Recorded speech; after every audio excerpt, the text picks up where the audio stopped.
જેને લાજ શરમ જવાબદારી જેવી કોઈ લાગણીઓ મનમાં ઉદ્ભવતી હોય તેને માન અપમાન ગેર જવાબદારી જેવા શબ્દોનો અર્થ સમજાય। પણ જે વ્યક્તિ પગાર મેળવીને પોતાની જવાબદારીઓમાંથી છૂટી જવા માંગે છે કે પછી આ બધું જ સાંભળીને સાવ રીઢા થઈ ગયા છે, એ લોકો ન તો આ શબ્દો સાંભળવા માંગે છે, ન તો આ શબ્દોના અર્થ તેમને સમજાય છે। અને આવા જ સૂકા ઘાસ પાછળ ક્યારેક લીલું પણ પડે છે। આવા જ રાજકારણીઓની ખોરા ટોપરા જેવી નીતિના કારણે આખું રાજકારણ બદનામ થાય છે। રાજકીય મંચ પરથી ફરી આવું એક નિવેદન આપવામાં આવ્યું છે, જેના નિવેદનથી રાજકારણના શિરે વધુ એક અપયશની કલગી ઉમેરાય છે। કોના નિવેદને ફરી રાજકારણને બદનામ કર્યું છે, જાણીએ અહેવાલમાં। જય હિન્દ, BSI TV ન્યૂઝ પર આપની સાથે હું છું નિધિ ગઢવી।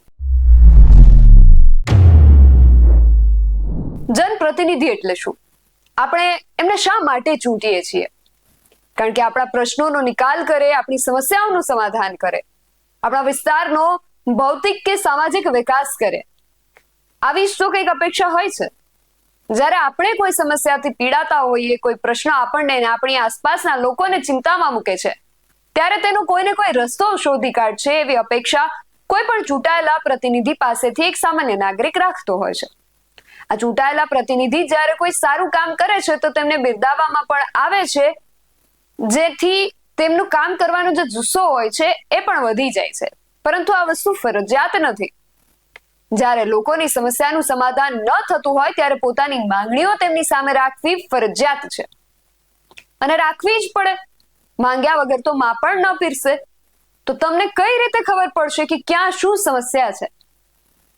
પણ હવે એવું થઈ રહ્યું છે કે લોકો પોતાની સમસ્યા જો જાહેરમાં રજૂ કરે તો અમુક રીઢા રાજકારણીઓને એ પણ નથી ગમતું।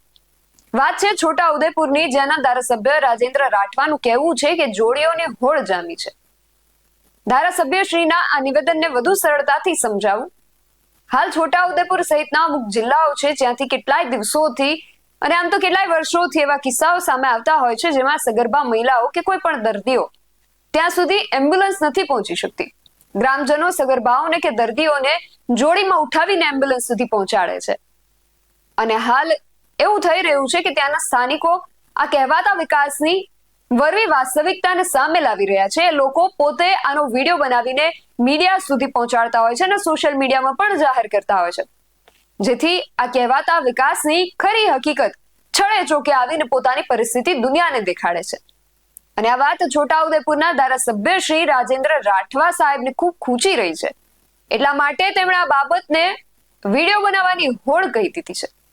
તેમણે જાહેર મંચ પરથી આજે નિવેદન આપ્યું છે, પહેલા એ સાંભળીએ પછી આગળ ચર્ચા કરીએ। ઊંડાણના ગામડામાં હમણાં જોડીઓની ચાલ્યું છે। હવે 108 આવે રસ્તાથી 2-3 ખેતર તો જવું પડે કે નહીં જવું પડે? એના માટે કોક જગ્યાએ જયંતિભાઈ અભયસિંહભાઈએ રસ્તા મંજૂર કરાવ્યા, એટલે હવે હોડ જામીશ તમારા વિસ્તારોમાં સાહેબ। વિડીયો બનાવી મૂકવાના, પણ 108 ત્યાં ગઈ, ઉપરથી 2 ખેતરોથી ઉચકીને 108 ત્યાં આવે, ત્યાંથી દર્દી લઈને આવ્યું, એને કોઈ વિડીયોમાં નથી બતાવતા। એટલે આ 2 કાટલો નહીં ચાલે। આપણને માપવાનું, પોતાને માપવાનું જુદું, અને બીજો કયો માલ સામાન લઈને આવે તેને માપવાનું જુદું। આ 2 મોટી પલ્લી બધા સમજી જાય છે, આ તો કોઈ બોલતા નથી। એટલે હમણાં આ રસ્તાઓની વાત આપણે જે પ્રમાણે છે એ પ્રમાણે સુધારવાનું છે। રાજેન્દ્રભાઈને બોલતા પહેલા જરા પણ વિચાર નહીં આવ્યો હોય કે હું આ શું બોલું છું? કોઈ સગર્ભાને જોડીમાં ઉઠાવીને લઈ જવું એ કોઈ માટે સોશિયલ મીડિયામાં ચમકી જવા માટેની મેટર ન હોય કે તેનો વિડીયો બનાવે। આ એમની મજબૂરી છે, જે લોકો વિડીયોના માધ્યમથી તમારા સુધી પહોંચાડી રહ્યા છે, અને તમને લાજવાની બદલે તમે ગાજો છો। તમને મનથી એવું થવું જોઈએ કે મારા વિસ્તારના લોકો આ સમસ્યા સામે લડી રહ્યા છે તો તેનો મારે કોઈ નિકાલ કરવો જોઈએ। આવું વિચારવાને બદલે આને વિડીયો બનાવવાની હોડ કહેવું તમારા સહિત કોઈ પણ જનપ્રતિનિધિ પાસેથી અપેક્ષિત ન હોય। રાજેન્દ્રભાઈ, કોઈને એવો શોખ ન થતો હોય કે પોતાના ઘરની મર્યાદાને વિડીયોના માધ્યમથી દુનિયાની સામે મૂકે। જરા પણ લાજ શરમ બચી હોય તો આ લોકો માટે કંઈક એવું કામ કરી બતાવજો જે એમને આ સમસ્યામાંથી મુક્તિ અપાવે અને આ વિડીયો બનાવવાની એમને જરૂર જ ન પડે। છોટાઉદેપુરની પ્રજાની આ સમસ્યા ચૂંટાયેલા જનપ્રતિનિધિના આવા નિવેદન અને અમારા અહેવાલને લઈને તમારું શું માનવું છે અમને કમેન્ટ કરીને ચોક્કસથી જણાવજો. આવા જ વધુ અહેવાલો સાથે મળતા રહીશું. તમે મારી યુટ્યુબ ચેનલને સબસ્ક્રાઇબ કરવાનું અને અમને ફેસબુક અને ઇન્સ્ટાગ્રામ પર ફોલો કરવાનું ભૂલશો નહીં. બાકી અવનવી અપડેટ્સ માટે આપ જોતા રહો BS9 TV ન્યૂઝ. નમસ્કાર.